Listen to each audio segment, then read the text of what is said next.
او تیر تاریخ ته وګورو چې څنګه صلاح الدین ایوبي د دغه قدس یا د بیت المقدس فتحې وکړه، څنګه یې له هغه ځایه نه دغه صلیبیان وشړل، څنګه په فاتحانه توګه دغه بیت المقدس ته ورداخل شو.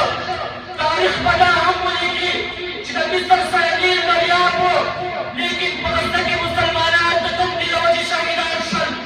تاریخ به دا هم ولیکي چې سعودي او اماراتو سره د تیل سمندرونه ول، لیکن د غزې په هسپتالونو کې د امبولانسو دپاره تیل نه ول چې یو زخمي او شهید یې انتقال کړی وای.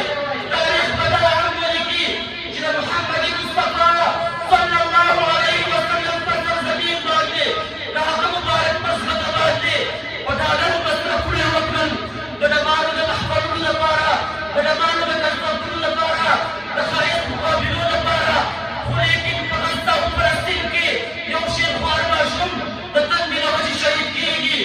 تاریخ به دا هم ولیکي، تاریخ به دا هم ولیکي چې د اسلامي ممالکو سره، اسلامي دولتونو سره د 50 سلطو څخه زیات فوجونه ول، لیکن نه یې یو بسیطه ورستاوه او نه یې د دې قتلعام مخنیوی وکړه.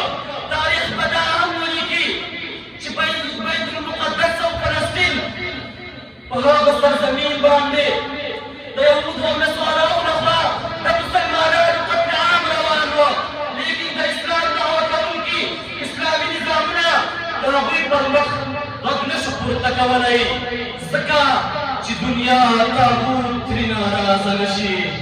تاریخ به دا هم ولیکي چې مسلمانانو په خپل حاکمان ملامتول، لیکن خپله به یې د یهودو او د نصاراو د مسلمانانو څخه ډډه او بایکاټ یې کاوه. اله العالمین دې د هغه مظلوم فلسطین او د غزې ناصر شي. اله العالمین دې مجاهدینو ته کامیابي